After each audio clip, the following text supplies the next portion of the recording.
We have to realize that today an e-rickshaw is not just an e-rickshaw, it's a computer system.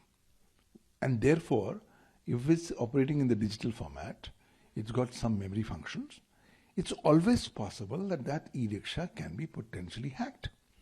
The systems can be hacked by legitimate apps, but which are misused in the wrong direction. And that's what this new misuse of this Chinese app is being reported, where youngsters and other people are easily going ahead and hacking into the computer system of the e-rickshaw, making it stop its functions and going ahead and incapacitating the performance of the said rickshaw. In the eyes of law, I am very clear, this is not a game, this is an offence under Section 66, read with Section 43 of the Information Technology Act 2000, because this is an activity that's done dishonestly or fraudulently, where people enter into the computer system of this e-rickshaw without the consent or the knowledge of the person who's the owner or the person in charge of the said e-rickshaw. And that becomes the offence of a computer-related offence under Section 66 of the IT Act, punishable with 3 years imprisonment and 5 lakh rupees fine. Somehow, perception of people needs to change. People feel, oh, it's an e-rickshaw. That's not a computer, so I can play with the e-rickshaw. What you're not realizing is that e-rickshaw, in the eyes of law, still constitutes a computer system and computer resource. And if you are going to unauthorizedly gain entry into the computer system, you are not just going ahead and violating the criminal law of the country, you're liable to be criminally prosecuted under the Information Technology Act 2000 and the Bharatiya Nyaya Sanhita. In addition, you can also potentially be facing liability to pay civil damages by way of compensation under Section 43 of the Information Technology Act. So I think this should not be seen as a mere gain, a mere source of entertainment.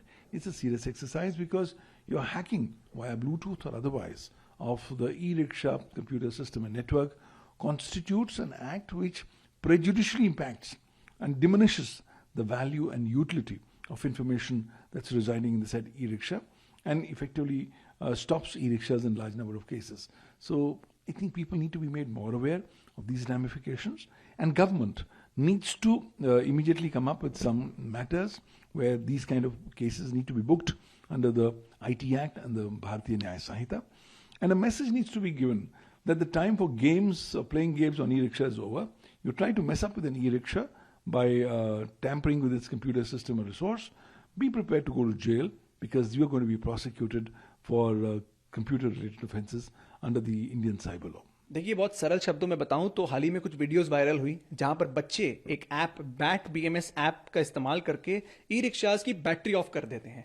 तो अब ये देखने में तो बड़ा चौंकाने वाला लगता है और ये शुरुआत सिर्फ एक प्रैंक से हुई, थोड़ी शरारत से हुई, लेकिन बात शरारत की नहीं है, यहां पर एक मेजर साइबर सिक्योरिटी का मुद्दा है। देखिए, आज भारत ईवी सेक्टर में 2-2.5 साल से बहुत हेवीली इन्वेस्टेड है, बहुत अच्छा काम भी कर रहा है, पूरी दुनिया की नजर भारत पे है। लेकिन इस समय पर हमें यह भी समझना पड़ेगा कि ईवी सेक्टर अभी नया है, अभी बहुत नेसेंट स्टेज पर है। धीरे धीरे जैसे चीजें आगे बढ़ेंगी, चुनौतियां भी बढ़ेंगी। तो ये सबसे बड़ी चुनौती है कि जो ये BMS यूनिट जिसको हम बोलते हैं, बैटरी मैनेजमेंट सिस्टम, ये बहुत ही चीप यूनिट्स बनाए जाते हैं। जब चिप्स यानी सस्ते यूनिट बनाए जाते हैं तो देखिए उसमें ना तो कोई सिक्योरिटी मेजर्स होते हैं, ना कोई और बाइफर्केशन होते हैं। जब सिक्योरिटी मेजर नहीं है तो ब्लूटूथ खुले में है। अब ब्लूटूथ जब खुले में है तो अगर कोई क्रिमिनल है वो उसको एक्सेस कर सकता है और वहां किसी भी ई रिक्शा की बैटरी का वो इंचार्ज ले सकता है। अब आपको लगेगा यहां पे कोई पैसों का लेन देन तो हो नहीं रहा, तो फर्क क्या पड़ता है? फर्क अर्थव्यवस्था पे पड़ता है। आप खुद सोचिए, भारत की रोड्स पे जब ये ई रिक्शास चलेंगे और किसी के पास इसका पूरा एक्सेस रहेगा,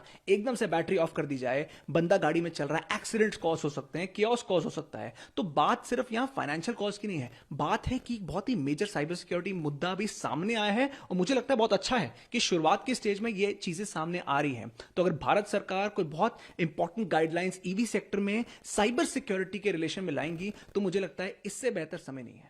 ये ब्लूटूथ वाली बात जो आपने जिक्र किया, क्या इसको सिक्योर करने का भी कोई तरीका हो सकता है? एज ए साइबर एक्सपर्ट भी हम आपसे ये चीज समझना चाहेंगे। और आपने हालांकि कहा कि ये एक्सीडेंट कॉज इससे संभावित है ही है, वो दिखाई भी दे रहा है, तो क्या कोई सॉल्यूशन ओवरऑल हम देख सकते हैं? देखिए, एक बहुत ही सिंपल सोल्यूशन है। किसी भी सेक्टर में जब तक कानून, गाइडलाइंस या कोई स्टैंडर्ड सेट नहीं किए जाते, तब तक आप किसी प्लेयर, चाहे वो ओईएम हो, डेवलपर हो, कंपनी हो, आप उस पर उंगली नहीं उठा सकते हैं। तो मेरा ये मानना है प्रॉपर गाइडलाइंस लाई जाए कि जो भी कंपनी ईवी सेक्टर में काम कर रही है वो क्वालिटी से कॉम्प्रोमाइज नहीं कर सकती, क्योंकि देखिए सारा मुद्दा क्वालिटी का है। यहां आप सस्ते के चक्कर में आप साइबर सिक्योरिटी पे आप ना तो इन्वेस्ट कर रहे हैं, ना आपको फर्क पड़ता है। तो कोई भी बंदा, आज तो छोटे बच्चे ये प्रैंक कर रहे हैं, कल को कोई साइबर क्रिमिनल ही इसमें हाथ डाल लेगा। तो बात वही बनती है, जब आप एक ईवी सेक्टर, जो इतना इंपॉर्टेंट सेक्टर है, उसमें इंपॉर्टेंट गाइडलाइंस आएंगी, तो मुझे लगता है ना कोई स्कोप होगा बचने बचाने का, और ना कोई कल को बंदा भाग सकता है इस चीज से। हर एक कंपनी के ऊपर उतनी ही जिम्मेदारी रहेगी कि आप ईवी सेक्टर में हैं, आप क्वालिटी से कॉम्प्रोमाइज नहीं कर सकते। If you like this video, then like, share and subscribe to ET Now.